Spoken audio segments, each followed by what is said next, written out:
Hello, I'm Dick Foth, and welcome to Known, Stories to Make Sense of It All. You say, that's a bit of an audacious claim, stories to make sense of it all. How are you going to do that? I think by listening to the story of an individual, it puts skin on truth, and it informs our own lives. So these podcasts are about those kinds of conversations and reflections, and the hope is that as we explore other people's worlds and journeys, we get help for our own. At the heart of it all, we want to engage the story of Jesus of Nazareth to get perspective, actually, for how life really works. Thanks for tuning in. Let's do this. We're just coming into September. It's football season, and it's the wrapping up of a different season, not quite as popular, but interesting to some. It's called golf. There's a thing called the FedEx Cup. It's after the regular golfing PGA events, and there's big money at the end of it. And there are a whole range of reasons why professional golfers like to play in it. It's an honor to do it. Golf's an interesting word, first used back, before Columbus sailed west, 1457.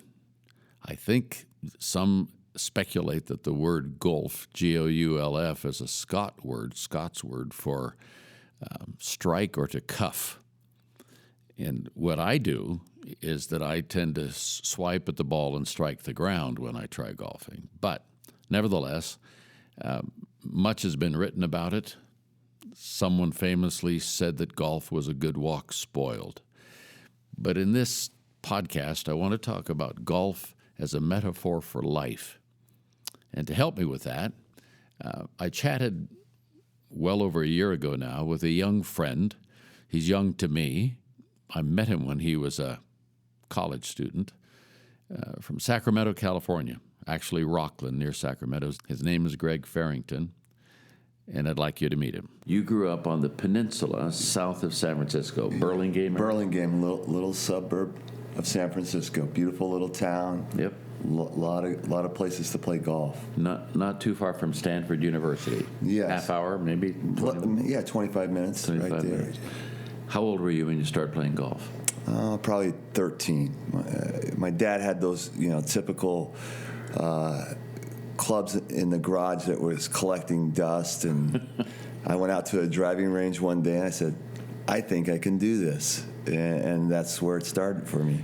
And you were on your high school golf team. Yeah, played competitive before I went on and played competitive in junior college, but our high school team did not lose a golf match in 4 years. Wow.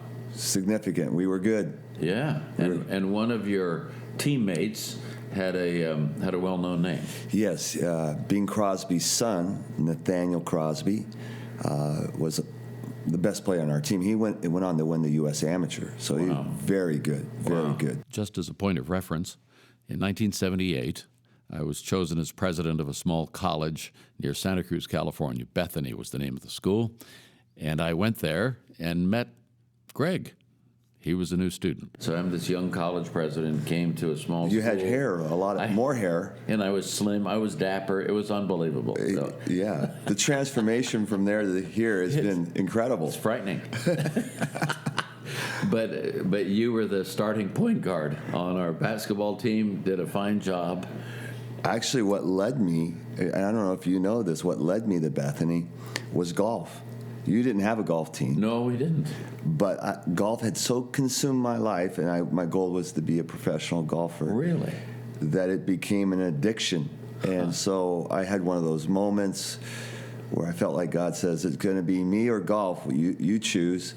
And I chose God, and I put golf clubs in a closet for 4 years at Bethany, and I played basketball for you. Really? Yes. Is there? So, God or Golf sounds like the title of a good book. I could write something like that. or Golf is God. And laugh though we may, golf is a tremendously challenging sport. So I just asked Greg to sort of explain, to explain how this works. I watch golfers hit this tiny ball off the planet Earth, and they land it within 3 feet of the hole. It's amazing. So just you non-golfers out there that are listening, here's what a golf course looks like. The place you hit from, what do you call that? That's the tee block. Okay, so you've got the tee. You tee the ball up on a little piece of wood or plastic, and you hit it down into this mown area Called the fairway. called the fairway. Well, you don't really get to the fairway. You stay. No, I hit short, but this is not about me. There's rough. There's rough around the fairway. So the longer grass or gorse or whatever it is, wherever you're playing, is on the edges. Right. And if you're playing in Florida, you got to watch out for the gators. Yes. And if you're in Arizona, you got to watch out for the snakes. Yeah. So you want to keep it on the fairway. So keep it on the fairway. And then the place you land has this little hole, and it's called the putting green. It's really tightly mowed grass, Right. and Okay. it runs smoothly. So there you're not striking the ball in the same way that you're hitting it with your fairway woods or your irons. So theory and principles of golf are great, but in actuality, it's a very personal game. Everybody plays it differently, and so I just asked for a little insight from Greg with regard to my own game. We've been working with your golf swing this weekend. Right? Yeah. We It's fabulous. and so we've talked about this, and I'm thinking it all starts with what you're doing with your hands, right? Okay. It starts. You got to hold something, Right. and so you're holding a club. That's how you grip a club is probably the most important thing in a golf swing. Okay. So you can't strangle the club. You got to hold it in the right position. That will determine how your ball will travel. Okay. So there's so many different metaphors for that. You know, how are you holding life? Are you strangling life? You know, are you holding it loosely? We just attended a memorial service for a good friend of ours, right? Right. And he was a person who, I think, held life loosely. He enjoyed life. He was a blessing to people, and life gave back to him. And so, if you're holding the club correctly, it's going to deliver the right amount of force to the ball, and the ball's going to travel where you want it to go. And I think if you hold your life in a way that will allow you to have enough control over it, it'll take you where you need to go. So I read Golf Digest, Right. And it says, you know, I'm learning all these things, you know, and it says you need to have one swing thought. Don't have a negative thought like don't hit it in the rough. You don't do that. You have one swing thought. My swing thought is kill that sucker. That doesn't work. No, I've told you, don't lunge. Don't do that. Do not lunge. Do not strangle the club. But it's so counterintuitive. I mean, it's you would think to make something go farther, you tighten your arms, you clench your teeth, right. and whack, hit it. And but it never works. It never works. It never works. It's got to be tension free. So how do you do life tension free? What's that about? I mean, well, you're a businessman, and you come home from work, and if your life is full of tension, right, not going to go well with the wife. Yes. Not going to go well with the kids. Right. So you have to allow that. You know, the Bible says, Jesus said, "Cast all your cares on me." Right. So to me, that is saying I don't have to hold on that tight. Trust in the Lord in all your ways, and He will direct your path. The ball will go straight.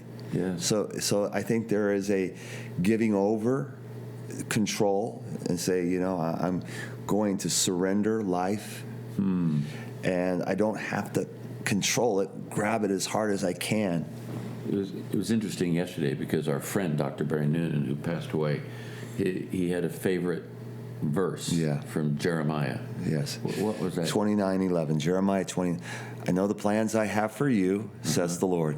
Plans not to harm you, but to give you a hope and a future. Isn't that great? Yeah. So that larger perspective is at least a baseline, or is a baseline for helping us not strangle life. We were just chatting. I don't think I've ever said the phrase, what's a baseline for helping us not strangle life. But I was fascinated and pleased, actually, by Greg's response. Golf is the ultimate game of trust. You have to trust. And so once you have picked your alignment and you've grabbed the club, you have to swing. And the ball will go where you lined it up to go if you allow the club to do the work. And so when you're strangling it and when you're holding up, you're going to manipulate the club, and the club's not going to do the job it was created to do. There's this other part of golf, besides trust, which is called truth. Or to phrase it a different way, it's a game of honor. There are no umpires or referees per se, except if you get in a jam and they can sort of figure out what needs to happen. But you're in the place of penalizing yourself if you make a mistake. If you're going to penalize yourself, if you're in a hazard or you touch the ball too soon or move it when you're starting to swing, you have to call the penalty on yourself. Right. What's that about? Well, you know, I try to be a Christian man. There's sometimes I wonder, I say to myself, is my opponent really looking? Yeah. You know, I'll move that ball an inch or two closer on the putting green. You know, they'll never see. I think integrity, isn't that something that's missing in our culture? Golf is a game of integrity. You know, it's not what I can get away with, but it's playing within the context of the rules. Right. And being a gentleman, it's called a gentleman's sport, right? Yes. Being a gentleman or being a man of honor and saying, you know, I will obey the rules. And it really demands character to do that. I have a friend in D.C. who's a good golfer. Golfed all of his life up into his 80s. And he said when you take a mulligan, which is, you know, you take an extra tee shot that doesn't count on your scorecard, and when you're playing socially with friends, sometimes you do one mulligan per 9 holes, and golf is 18 chances essentially, right? I mean, 18 opportunities, games within the larger game. And he said, so if you take a mulligan, or if you move the ball to a better line, so forth, it's still a fun deal. Right. It's still enjoyable. You're with your friends. What it's not, however, is golf. That's true. It's something else. So we've talked about how we grip the club. Let's not strangle life. We've talked about integrity, how we play within the rules, because that's what makes it the game. What's next? Your feet have to be firmly planted. You can't have your feet move around in a golf swing. Right. Now they're rotating that, but it's not like they're staying in place. They're staying in place. You have to have a good foundation. Yeah. And when you have that foundation that's not exaggerated, where it's too wide or too narrow, but when it's supporting your weight, then you can swing in the proper swing plane and deliver the right amount of force to the ball. But you got to have a stance in life, don't you? I mean, you got to believe. That's what the Scripture says, is that we ought to stand therefore. And so standing in the right way in golf is essential to hitting a great golf shot. And I believe your stance in life is essential to living a life that is something that you, what would we say, maybe are proud of, living in such a way that people will respect you by how you stand, and that goes back to the integrity issue. Sure. Yeah, so stance is important, because how you set your feet down will determine the alignment of your body. Because your body really is a whole lever. You're swinging with your body. So my shoulders will line up with my feet, and that's going to be the line that my ball takes. That's where I'm aiming. So your feet dictate the direction, and that's true in life. Sure. Your feet, how you travel a path, will determine your direction. Okay, what else? Well, one thing we've been working with you on. Well, there's more than one. Let's not make this personal for Yeah, me. there's more. There's got to be more than one. But follow through. Follow through. Now, you watch a golf tournament. There are 100 different swings. Yeah. You got Jim Furyk who loops it. Mm. You got Ricky Fowler who's got a very flat swing. You got a traditional swing like Jordan Spieth. Mm. There's all kinds of different swings. Right. You have a different swing than I do. Yeah, very much so. Your ball actually goes forward. But one thing that you will see with all these swings is they will finish in the same position. They all finish in the same position. And so that has to do with follow through. And it's not really how you get to the ball, it's after the ball. How are you going to finish? Because if you stop at the ball, which I've been trying to tell you, it's going to go right or left. Yes. It might just dribble off the tee or what. But if you're following through all the way through, it's going to give the ball the greatest amount of velocity off of the club face. And so I think follow through in life is something that's missing in our culture. We start things, but we don't finish them. Sure. And we start relationships, but we don't finish them. Wow. We have kids, and we call ourselves parents, but we don't finish the job. We change careers all the time. Sure. It's just. But that's okay, isn't it? Changing careers. Well, you did. Well, yeah. Look where I ended up, just an old guy. I say changing. Things get tough in one job. I'm just going to jump to the next job. Okay, so it's starting something, but it gets tough, and I don't stay with it. There's no follow through. It's interesting. I was talking to some business leaders the other day, and I have the privilege of sitting with numbers of folks across the country, and we were chatting about what we looked for in someone that we hired, whether it was I as a college president, somebody we brought on board. One of the key things that I look for, and I think this is true, is the capacity to finish what you start, or follow through with communication, or follow through with wrapping up whatever it is. It's a huge piece of life. Yeah, and I don't see, and this is not being condemning, because I think it's our culture that promotes this, a commitment to the end. Our friend, Barry Noonan, 5 kids and 16 grandchildren. And 57 years of marriage. Yeah, 50. And he was a man of commitment. Yes. He followed through. Yes. Praying was a big deal for him. Huge. He prayed for his kids every day, Monday, Tuesday, Wednesday, Thursday, Friday.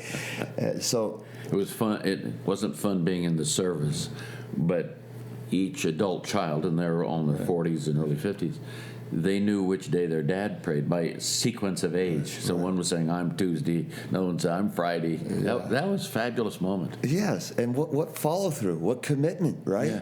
I mean, it's one thing to have the idea, I'm going to pray for my kids on these days of the week. It's another thing to do it for 57 years. Yeah. It was interesting because Barry was vice president of finance with me at the college for 7 years, and he was a great note taker. So he'd be recording stuff, writing, speaking into his recorder. But I would always get minutes or action steps, next steps from him, so that we could keep the trajectory going in the right way. Follow through. If that's one thing I could teach my kids, and I hope I've done it. They're 27, 20, 25. Follow through. Sure. Stay with it. It'll turn out in the end. Golf courses in general are sort of idyllic places. They have loads of green grass. They have water features. They have other kinds of things that on the surface are very peaceful. But when you're hitting a golf ball, there are places you can mess up, places you can get lost. We call those hazards. All kinds of hazards, sand traps, lakes. I know those better than I know the fairway. So here's what people try to do when they get into a hazard, is they try to hit the miraculous shot. the one shot that's going to save the hole or save the round. And in reality, a good golfer will say, get me back in play, and I'll take the penalty, but I'll live for another day. And what happens when you try to hit the miraculous shot, you just get in deeper trouble.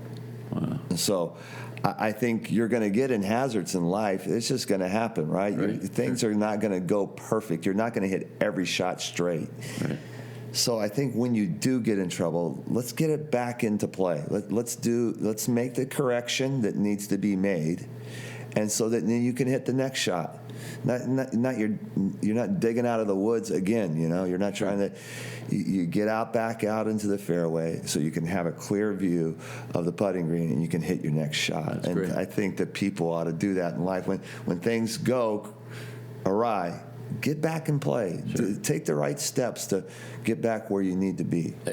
I think life is not unlike that. Right. Is that I can have a tough season, a patch or a rough patch, but I get a chance to take a deep breath, tee it up again, and go after it. Thoughts on that? Yeah, you mentioned mulligans. Yes.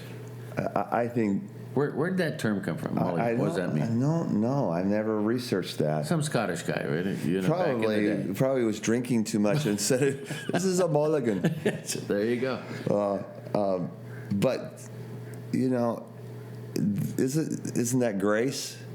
Isn't a mulligan grace? I mean, we're going to hit shots to get it, and we're going to knock it into the woods and the deep weeds, and like I did for you a couple times. I know it's personal. I said, "Hey, tee it up again, Dick." Yeah, that's right. Hit it, because I you know what? At the end of the day, even par is 72. At the end of our day, I think God's going to say, "Hey, perfect score because of my son Jesus Christ. I let you tee it up again. It's a mulligan." This game's a little bit different than other games because I can't throw the ball like Tom Brady. Yes. I'll never. But I can hit a golf ball once around as good as anybody on the planet. And it keeps you coming back. I hit it perfect, and in that moment, isn't there a sense of almost heavenly approval? There's like the skies have opened up, the sun, the birds are singing, the sun is shining, and like there's glory all around. Yes, it's heaven on earth. I hit the perfect. I just wish people would understand more and more that God is a God who loves, cares, and is proud. Yeah, cheers us on. Cheers us on. And we may think it's a lousy shot, but he's going, "That's my son, that's my daughter. I'm proud of them." The joy of God over your life, I don't think we can even measure that. So just quickly in summary, how we grip life, not strangling it, it's big. Balance we have in our stance, where we place our feet, where we stand, is critical. Nothing works without follow-through. We have to complete the task in order for life to work right. We get in hazards, and we need to play it out of the hazard and get back in play. And God cheers. It doesn't mean that our actions don't have consequences. It does mean that when we have consequence, we need to understand that His grace is sufficient for us.